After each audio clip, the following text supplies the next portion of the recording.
ओम नमो भगवते वासुदेवाय। जय श्री हरि। गरुड़ पुराण के 9वें दिन की कथा में हम आज सुनेंगे मरणासन व्यक्ति के निमित्त किए जाने वाले कृत्य, अर्थात अंतकाल उपस्थित होने पर मरणासन व्यक्ति के निमित्त कौन से कार्य हैं जो आवश्यक रूप से किए जाने चाहिए।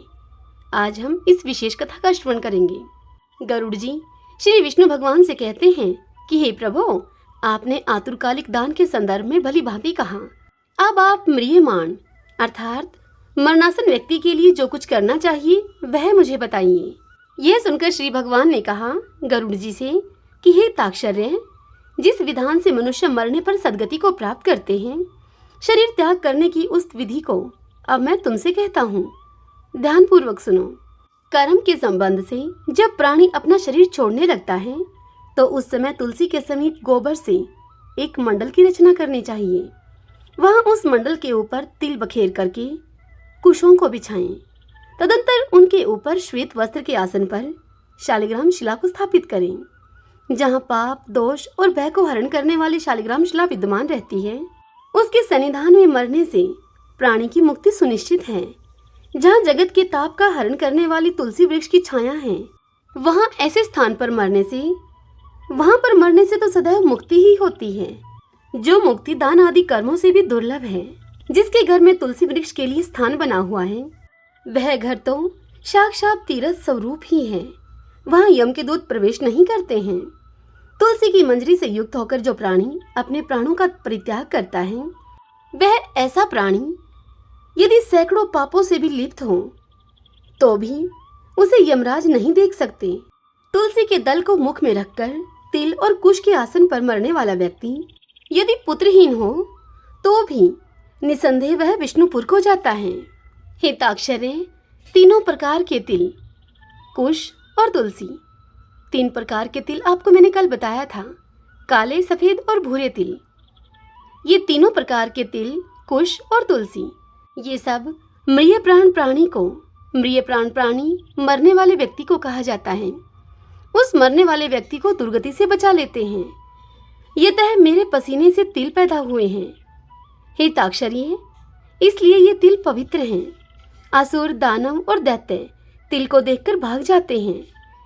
मेरे रोम से पैदा हुए दर्भ अर्थात दर्भ कुश को कहा जाता है।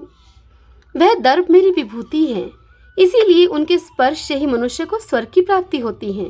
कुश के मूल में ब्रह्मा, कुश के मध्य में जनार्दन और कुश के अग्रभाग में शंकर, इस प्रकार से तीनों देवता कुश में स्थित रहते हैं। इसलिए कुश, अग्नि, मंत्र, तुलसी, ब्राह्मण और गौ ये बार बार उपयोग किए जाने पर भी निर्माल्य नहीं होते। पिंडदान में उपयोग किए गए दर्भ अर्थात कुश, प्रेत के निमित्त भोजन करने वाले ब्राह्मण, नीच के मुख से उच्चारित मंत्र, नीच संबंधी गौ और तुलसी तथा चिता की आग, यदि ये सब पिंडदान में उपयोग किए गए हैं तो यह निर्माल्य होते हैं अर्थात अपवित्र होते हैं।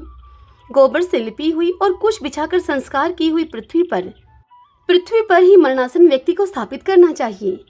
अंतरिक्ष का परिहार करना चाहिए अर्थात मरणासन व्यक्ति को चौकी आदि पर नहीं रखना चाहिए। ब्रह्मा, विष्णु, रुद्र तथा अन्य सभी देवता और हुताशन अग्नि को कहा जाता है, ये सभी मंडल पर विराजमान रहते हैं। इसलिए मंडल की रचना करनी चाहिए।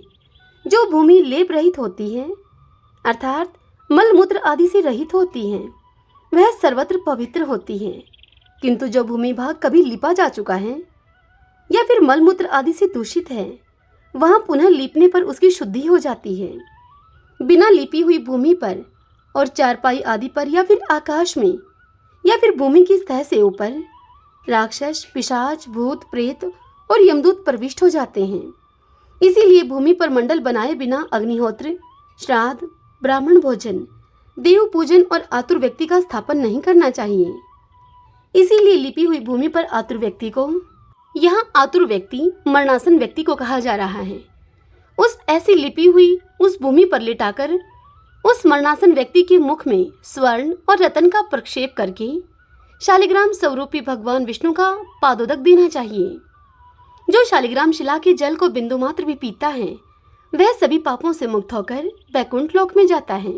इसलिए उस ऐसे आतुर व्यक्ति को उसके समस्त महापातकों को नष्ट करने के लिए उसे गंगाजल देना चाहिए। गंगाजल का पान सभी तीर्थों में किए जाने वाले स्नान, दान आदि के पुण्य रूपी फल को प्रदान करने वाला है। जो शरीर को शुद्ध करने वाले चंद्रायण व्रत को 1000 बार करता है, जो एक बार गंगाजल का पान करता है, वे दोनों ही एक समान फल वाले हैं। हे ताक्षर्य, अग्नि के संबंध से जैसे रुई की राशि नष्ट हो जाती है, ठीक उसी प्रकार गंगाजल से पातक भस्मसात हो जाते हैं। जो मनुष्य सूर्य की किरणों से संतप्त गंगा के जल का पान करता है, वह सभी योनियों से छुटकर हरि के धाम को प्राप्त होता है। अन्य नदियां मनुष्यों को जलावगाहन अर्थात स्नान करने पर पवित्र करती हैं, किंतु गंगा जी तो दर्शन, स्पर्श, पान अथवा गंगा, उन गंगा जी का नाम कीर्तन करने मात्र से सैकड़ों हजारों पुण्य रहित पुरुषों को भी गंगा जी पवित्र कर देती हैं। इसलिए संसार से पार लगा देने वाले गंगाजल को पीना चाहिए। जो व्यक्ति प्राणों के कंठगत होने पर गंगा गंगा ऐसा कहता है, वह विष्णु लोक को प्राप्त होता है और पुनः भूलोक में जन्म नहीं लेता। प्राणोत्कर्मण अर्थात प्राणों के निकलने के समय जो पुरुष श्रद्धा युक्त होकर मन से गंगा का चिंतन करता है, वह भी परम गति को प्राप्त होता है। अतः गंगा का ध्यान, गंगा को नमन, गंगा का संस्मरण आवश्यक रूप से करना चाहिए और गंगाजल का पान करना चाहिए। इसके बाद मोक्ष प्रदान करने वाली श्रीमद् भागवत की कथा को जितना संभव हो सके उतना श्रवण करना चाहिए। जो व्यक्ति अंत समय में श्रीमद् भागवत के एक श्लोक, आधे श्लोक या फिर एक पाद का भी पाठ करता है, वह ब्रह्मलोक को प्राप्त होकर पुनः इस संसार में कभी नहीं आता। ब्राह्मण, क्षत्रिय और वैश्य को मरण काल में वेद और उपनिषदों का पाठ तथा शिव और विष्णु जी की स्तुति से मुक्ति प्राप्त होती है। हे खग, प्राण त्याग के समय मनुष्य को अनशन व्रत जल और अन्न का त्याग करने को कहा जाता है। तो मरणासन व्यक्ति को प्राण त्याग करने के समय अनशन व्रत करना चाहिए और यदि वह विरक्त द्विजन्मा हो तो उसे आतुर संन्यास लेना चाहिए। प्राणों के कंठ में आ जाने पर जो प्राणी मैंने संन्यास लिया है इस प्रकार से ऐसा कहता है, वह मरने पर विष्णु लोक को प्राप्त होता है, पुनः पृथ्वी पर उसका जन्म नहीं होता। इस प्रकार से हे खग, जिस धार्मिक पुरुष के आतुरकालिक पूर्वोक्त कार्य संपादित किए जाते हैं, उसके प्राण ऊपर के छिद्रों से सुख पूर्वक निकलते हैं। मुख, दोनों नेत्र, दोनों नासिकांध्र तथा दोनों कान, ये 7 ऊपर के द्वार छिद्र हैं। इनमें से किन्हीं में से सुकृति के प्राण निकलते हैं। सुकृति पुण्य आत्मा व्यक्ति को कहा जाता है और योगियों के प्राण तालु रंध्र से निकलते हैं। अपान से मिले हुए प्राण जब पृथक हो जाते हैं तब प्राण वायु सूक्ष्म होकर शरीर से निकलता है। प्राण वायु रूपी ईश्वर के निकल जाने पर काल से आहत शरीर निराधार वृक्ष की भांति गिर पड़ता है। प्राण से मुक्त होने के बाद शरीर तुरंत चेष्टा शून्य, घृणित, दुर्गंध युक्त, अस्पर्श्य और सभी के लिए निंदित हो जाता है। इस शरीर की कीड़ा, विष्ठा तथा भस्म रूप ये 3 अवस्थाएं होती हैं। इसमें कीड़े पड़ते हैं, यह विष्ठा के समान दुर्गंध युक्त हो जाता है अथवा अंततः चिता में भस्म हो जाता है। इसीलिए क्षणमात्र में नष्ट हो जाने वाले इस देह के लिए मनुष्यों के द्वारा गर्म क्यों किया जाए। पंचभूतों से निर्मित इस शरीर का पृथ्वी तत्व पृथ्वी में ही लीन हो जाता है, जल तत्व जल में, तेजस्व तत्व तेज में और वायु तत्व वायु में लीन हो जाता है। ठीक इसी प्रकार से आकाश तत्व भी आकाश में लीन हो जाता है। सभी प्राणियों के देह में स्थित रहने वाला सर्वव्यापी शिव स्वरूप नित्य मुक्त और जगत साक्षी आत्मा अजर अमर है। सभी इंद्रियों से युक्त और शब्द आदि विषयों से युक्त मृत व्यक्ति के देह से निकला हुआ जीव कर्म कोश से समन्वित तथा काम और राग आदि के सहित पुण्य की वासना से युक्त होकर अपने कर्मों के द्वारा निर्मित वह नवीन शरीर में उसी प्रकार से प्रवेश करता है जैसे कि घर के जल जाने पर ग्रस्त दूसरे नवीन घर में प्रवेश करता है। तब किंकणी जाल की मालाओं से युक्त विमान लेकर सुंदर चामरों से सुशोभित देवदूत वहां आते हैं। धर्म के तत्व को जानने वाले बुद्धिमान धार्मिक जनों के प्रिय वे देवदूत कृत्य कृत्य इस जीव को विमान से स्वर्ग लेकर जाते हैं।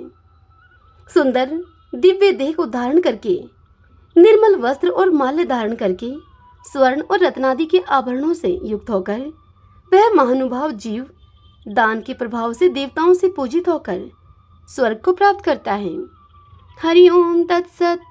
ओम नमो भगवते वासुदेवाय। आज की यह कथा यहीं पर पूर्ण हुई।